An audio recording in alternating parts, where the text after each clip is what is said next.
Hey, what is up guys, and welcome to something so special today. We've got a Tesla Model 3. I've teamed up with the tech chap and Dr. Andrew Armstrong himself from the back office show, and we're going to show you what it's actually like to drive. I'm Andrew Armstrong and I've been driving the Tesla Model 3. It's definitely not the luxury car of the X or the S, it's more the Ford Focus.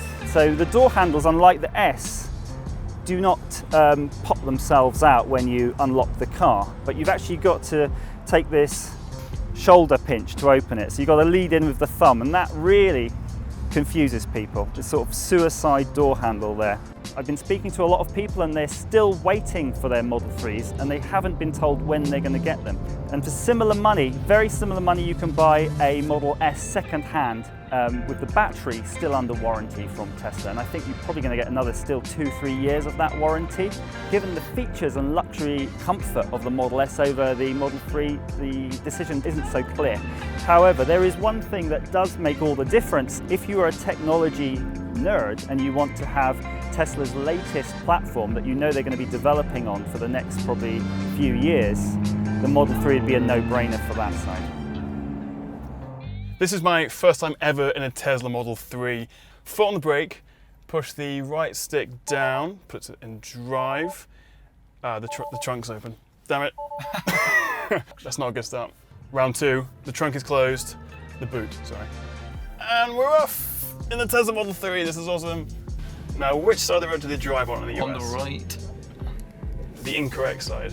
The first thing you can feel is the regenerative braking, because as soon as you let your foot off, it slows a lot faster than you think because it's helping to recharge the batteries.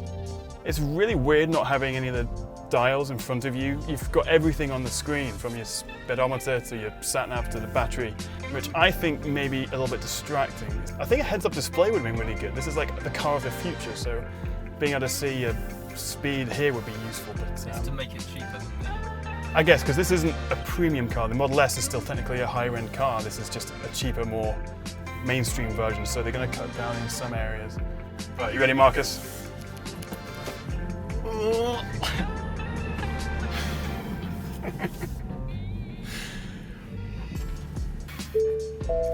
We're alive! Have you put it in park?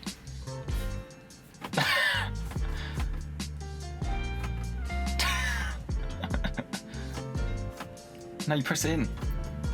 We're alive!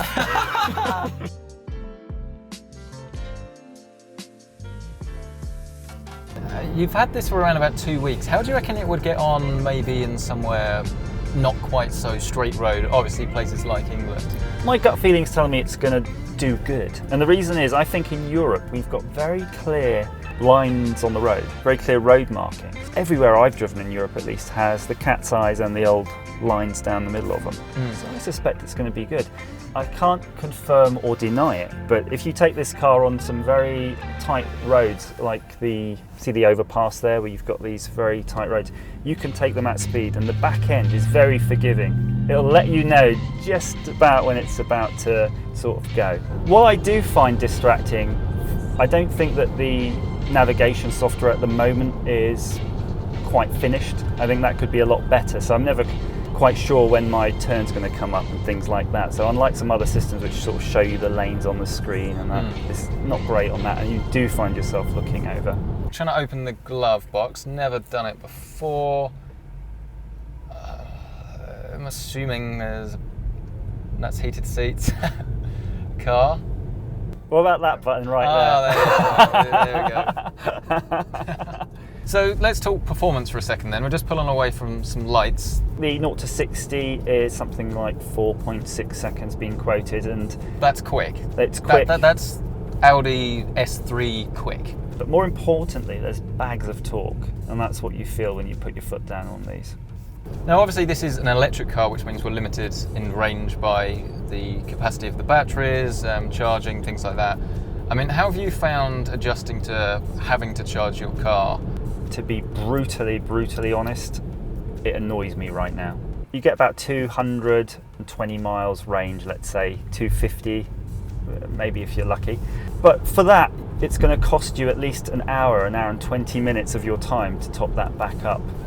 And the superchargers tend not to be in places where you've got any amenities. But if you've got a charging point at work or at home and you're using this for your commute, It's like having your car having a full tank of fuel every single time you leave the home, which I would say is a massive benefit when you think how often people would actually do long journeys where you'd need to stop, and then even then you would probably want to stop anyway. One of the reasons Elon was saying that you only need one central thing is because cars are going to be fully autonomous, and this has some features that work right now.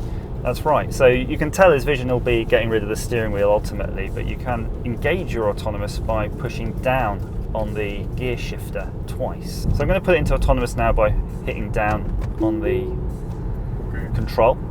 And what you'll notice, it looks for street signs. Let's see if it gets it though. This is a 25 speed sign, it's supposed to spot it. Oh! No. So it just blasted straight through that. What's really weird is that this is developed for the US roads, and the US is the worst country in the world to have an electric autonomous car. So if they can actually get it to work here, they're going to be able to just get this to work anywhere. Yeah. Tesla Model 3. What do you think, Marcus? Do you reckon you'd buy one? I genuinely might, because I was sort of thinking about it before, but realistically the problem is, unless you've tested one, you've seen one, you're basically putting your money into something you have no idea about. You have to wait nearly 2 years, Yeah. £1,000 deposit, and you've probably never driven one, so... Just blind faith. Yeah. But having tested it myself, it's definitely not absolutely perfect, no doubt about that. But I've really liked everything I've seen. I like the way it looks. I like the fact that the center of gravity is so low, and when you're driving it, it just feels just that good, really. And obviously that acceleration that you only really get from electric cars with the instant torque. Honestly, I've loved it. So a massive thank you to Dr. Andrew Armstrong from the Back Office Show for actually letting us have a play with this Tesla. Do go and check out his channel. And also a big thanks to ClearSoft and also motorview.com, where you can go and find out way more about the Tesla Model 3 and loads of photos and stuff, so go and check that out. Also, thanks Marcus for having a bit of a drive with me, and we didn't kill ourselves, which is good. Which is always good. All right, I'll see you next Thanks time. for watching, right here on the Tech Chat PC Centric, and PC Centric. the Tech Chapter.